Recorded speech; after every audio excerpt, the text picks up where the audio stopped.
one of my early franchising experiences, gosh, it probably is the first dozen franchisees that I had. There were 3 franchises where they were partners. One of them were brothers, another one were neighbors, and the third one was like a brother-in-law, 2 brother-in-laws together. And I remember that in the 3 experiences, they did not turn out well. And it kind of soured me as a new founder that I thought partnerships don't work. And I remember even like saying like, I'm not looking for partnerships. And I had like all of my limiting beliefs on why they didn't work until I had these group of guys that came from, I remember they were in the Phoenix area, and they also knew each other through, I think it was through their kids. I think the kids played on the same sports team. And they would tell me all the reasons why they were different. And I took a chance on them. And the reason why they worked and the partnerships do work, number one, it was my own problem as a founder. I had the limiting belief they don't work because the roles of each partner were not clearly defined early on. Right. And when the 2 partners don't have roles that are clearly defined, oh, I thought you do that. Oh, no, I did that. No, you do this role. But it was my responsibility as the franchisor, if I'm bringing the partners in, for me to get clarity on what the responsibilities are. Who do I need to contact?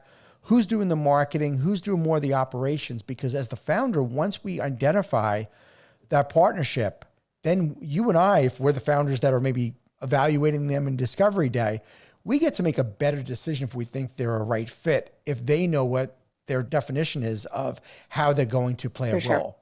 For sure. And I grill them as well. And we make sure that they have a partnership agreement before we even enter in with them. Smart. Okay, what happens if something goes wrong between the 2 of you, or if it's not working? What's your plan? You know, so we make sure that that's laid out. But same, Frank, my first license that didn't work out, that was two of my magicians at the time. So it was a partnership. So that's why I was like, I'm never doing this again. Sure. And then everyone's has bad experiences with partnerships. And then my Kamloops franchisees, they're best friends, and they've just like blown me away how successful they've been, and they're just so involved in their community at every event. They're just awesome. Yeah, no, that's true.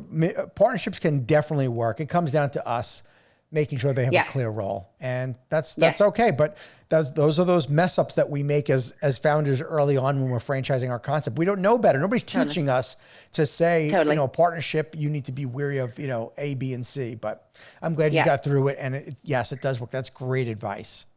Yes.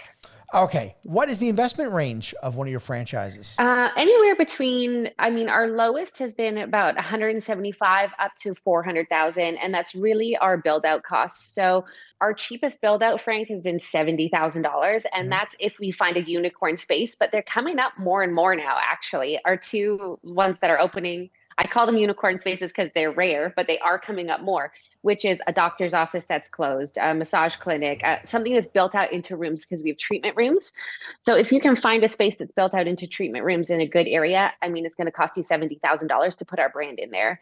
If you're doing a full build out from a shell, our most expensive build out was $275,000 for 1,200 square foot build out from shell. So your leasehold improvements is the most expensive, but to get into it, 175 to 400,000 is our range. And what's big range, but that's what's the ideal footprint size of one of your locations? 1,200. We say 1,200 square feet. You can fit 6 treatment rooms into 1,200 square feet.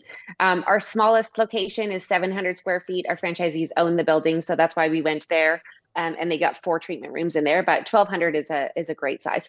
Okay, and territory is based on zip codes, or in Canada, I guess? It's based on population. Yeah, we do it on population. So we like to say 80,000 population density is a good, but you're going to be successful with that population. So my goal is not to saturate markets and that's one thing I hear at trade shows all the time. Well, what's the territory you're going to give me? That's like the number one question. If someone's owned a franchise already, they go, oh, I own a gym, and then they opened one 2 blocks from me, and now I've lost all of half of my customers. So that's not my goal. That's not my objective. I want to see it's in my best interest for my franchisees to be successful, and I want to set people up for success. So we say 80,000 population density is a great territory. That sounds great. And then we do a radius around it. Sure. What about absentee owner versus, hands-on? What are your thoughts on that?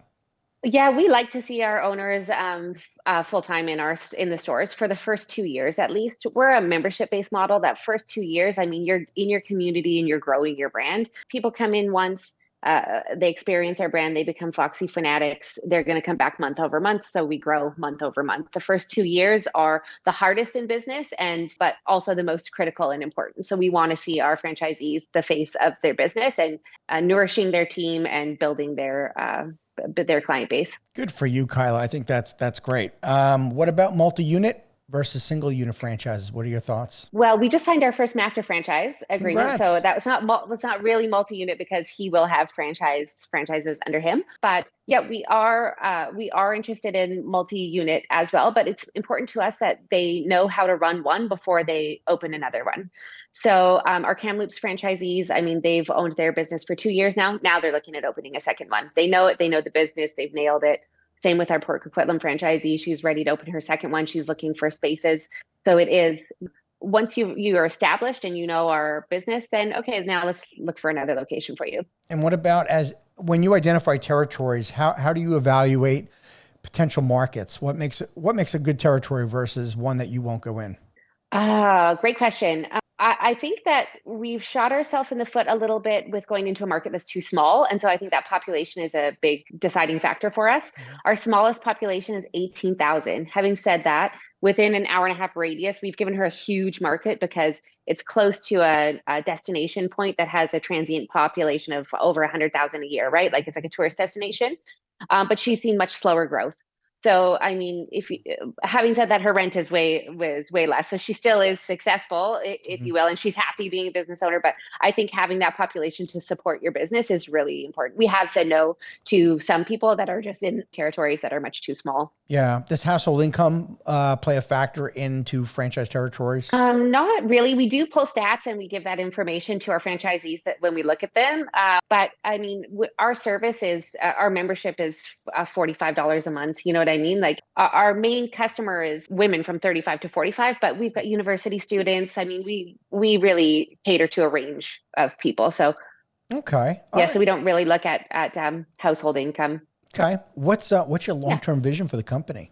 taking over the world, Frank, one box at a time. There you go. Oh So my gosh, I that's wrote on great. I say I'm a master manifester. That's my only job. I write stuff down on the wall and then it happens. I'm just kidding. I do other things as well. But I did my master franchisee in Quebec. I manifested him. I talked about him at our quarter 3 meeting, him and her, I should say. And then they came to us in December, 3 months later. But yeah, I'd love to see Foxy Box as a worldwide brand. I'd love to come into the US. My big, hairy, audacious goal is to have 150 locations by 2028. So I better get into the US because I don't think we can grow that big here in Canada. But yeah, I'd love to see our brand impact communities all over the world. Sweet. When you do come into the US, are you thinking of selling single unit franchises, or are you going to do something like an area developer, similar to what you've done with the master franchise in Quebec? I think area developer. I'm excited that we've done this master franchise. They've started construction. They've got 2 stores under construction right now, and I'm really excited that we've gone down this path so that we can test this relationship, how that works. Sure. Because I think coming into the U.S., which is a much larger market, area developers and that sort of model is going to be beneficial to us for sure. Yeah. Okay. So Kyla, is this a legacy business for you? Do you plan on doing this for life, or are you going to take this to a certain level and say, I think I got to let this thing go to somebody else? Well, Frank, I have 3 boys. I've got 2 teenage boys and a 9-month-old boy. So I thought, well, unless one of them takes over the business, I got to sell it one day, I guess. But who knows? Who knows? Maybe one of my boys will want to take over Foxy Box. But I mean, I'm young still. I love what I do. So I always say, as long as I'm having fun, I want to keep doing it. So I'm going to keep growing this thing, and then we'll see if one of my boys steps up or if we got to sell this bad boy. Hmm. So I want to get back to folks that are looking to buy a franchise from you. I, Hmm. I know that you're so careful on who you bring in, right? Because you've got those core values Hmm. they want them to have.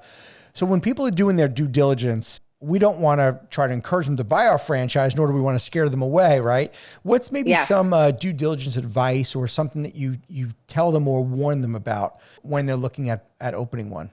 Yeah, I mean, I tell franchisees all the time, owning a business is going to be one of the most challenging things that you will ever do. Good So, for you. you got to buckle up, be prepared for it. You have to be resilient, And you got to love what you do. Like, is this what you want to do? It can be the most challenging, but also the most rewarding. I mean, you get to come into your business and love what you do, but it's not easy. If it was easy, everybody would do it. But that's why we're here. We're here to support you. And that's why you buy into a franchise system. We are business coaches and also emotional support humans. I mean, it's twofold, right?